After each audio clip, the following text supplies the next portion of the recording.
성도 여러분 안녕하세요. 8월 9일 365일 말씀과 함께 시간입니다. 오늘 읽을 말씀은 이사야 40장에서 43장의 말씀입니다. 40장은 하나님께서 이스라엘 민족을 바빌론의 포로 생활에서 해방시키실 것을 예언하는 내용이 나옵니다. 하나님께서 자신의 백성들에게 임하는 심판의 기간이 거의 끝났다고 말씀하십니다. 40장에서는 위로라는 말이 계속 반복되는데 이는 하나님의 은혜를 강조하기 위한 것으로 외치는 자는 하나님의 영광을 준비하라고 합니다. 아름다운 소식은 예루살렘으로 돌아오는 백성들을 환영합니다. 또 5가지 질문을 던짐으로 이사야는 하나님께서 우주를 창조하시며 그분은 도울 힘을 필요로 하지 않았음을 강조합니다. 하나님의 창조는 너무나 웅장하여 열방의 백성들은 그 앞에서 아무것도 할 수 없다고 말합니다. 나아가 이사야는 어떤 우상과도 비교할 수 없는 하나님의 주권을 나타내고 또 하나님께서는 자신의 백성을 지키신다는 말씀으로 이스라엘 백성들을 위로하십니다. 41장의 주요 내용은 하나님께서 장차 페르시아 왕 고레스를 세워 바빌론을 정복하고 유다를 본국으로 돌려보내실 것과 자기 백성을 끝까지 지키시며 구원하신다는 것입니다. 이사야는 고레스 왕과 페르시아인들이 하나님의 뜻을 실행할 때 나라 간의 연맹은 아무 소용이 없을 것이라고 합니다. 하나님께서 이스라엘을 보호하심으로 많은 무리들이 거룩한 자를 알게 될 것이라고 하는데 이는 열방은 자신들이 섬기는 우상을 통해 미래를 예언하려 하지만 하나님께서는 열방이 멸망할 것이라고 말씀하신 것입니다. 42장에서는 장차 메시아로 인해 이스라엘 자손이 구원받게 될 것이라는 예언이 담겨 있는데 먼저 메시아가 어떤 분인가에 대한 소개와 장차 그분이 오실 때 하나님의 택한 백성이 거둘 승리까지 예고합니다. 이스라엘은 하나님께서 붙드시고 선택하신 민족이며 나아가 하나님의 기쁨이기 때문에 하나님의 종을 통해 축복을 받게 됩니다. 하나님께서는 그의 종의 사역을 도우시며 새로운 일을 행하게 하시는데 그것은 하나님의 언약이 성취됨을 알려줍니다. 그러면서 모든 곳에서 하나님의 거룩한 이름이 찬양을 받게 될 것이라고 합니다. 그러나 현재 이스라엘은 하나님의 뜻을 알지도 못하고 악을 행하고 하나님의 말씀을 어기며 형식적으로 하나님의 이름을 부르고 있습니다. 43장은 이스라엘을 선민으로 삼으셔서 구원하시고 영화롭게 하시는 하나님에 대해 증거합니다. 이어 하나님께서 어떻게 대적들의 손에서 이스라엘을 구원하실지에 대해 증거합니다. 무가치한 종들을 모으시는 하나님의 능력과 사랑을 함께 보여주는데 하나님께서 이스라엘을 지으셨고 이집트의 속박에서 구원하셨기 때문에 야곱은 두려워할 필요가 없습니다. 그것은 이스라엘이 하나님의 특별한 존재들이며 하나님의 특별한 사랑을 받고 있기 때문입니다. 그리고 나아가 하나님께서 회복시키겠다는 약속을 하셨기 때문입니다.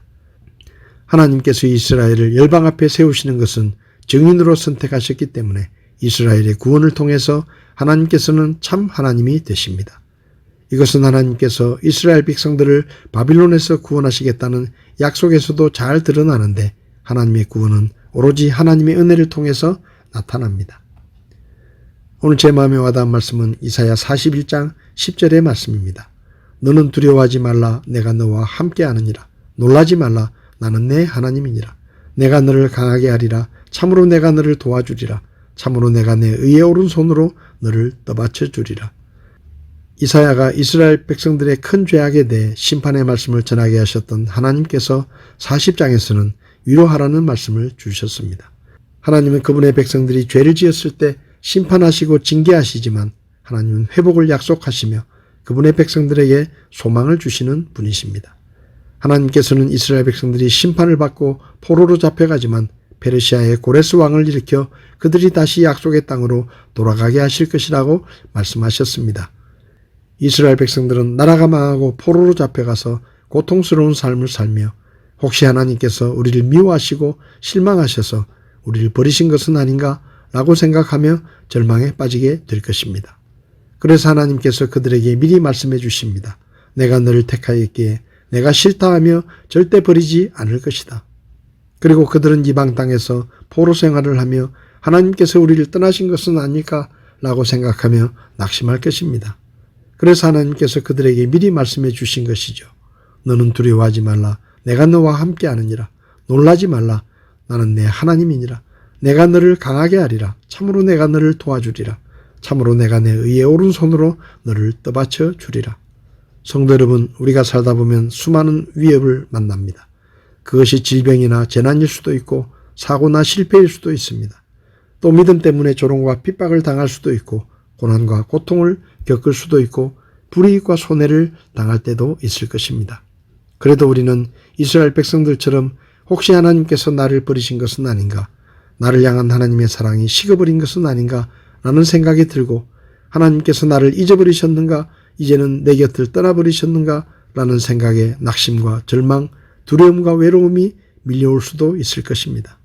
그때 우리는 두 가지 사실을 기억해야 합니다. 첫째는 하나님께서 우리가 가장 더럽고 추한 죄인이었을 때 먼저 우리를 사랑하시고 하나님의 백성으로 택해 주셨기 때문에 우리의 부족함이나 연약함이 드러나더라도 하나님은 절대 우리를 미워하시거나 실망하지 않고 싫어서 버리지 않는다는 사실입니다. 그리고 둘째는 우리를 향한 하나님의 사랑은 절대 변하거나 식어지지 않으며 하나님은 절대 우리를 떠나지 않으시고 우리를 강하게 하시며 도와주시고 우리를 의의 오른손으로 붙들어 주신다는 사실입니다. 오늘 하루도 우리를 향한 변함없는 하나님의 사랑과 함께 하시는 하나님을 믿고 담대하게 살아가는 우리 모두가 될 수 있기를 바랍니다. 8월 9일 365일 말씀과 함께 오늘도 함께 해주셔서 감사합니다.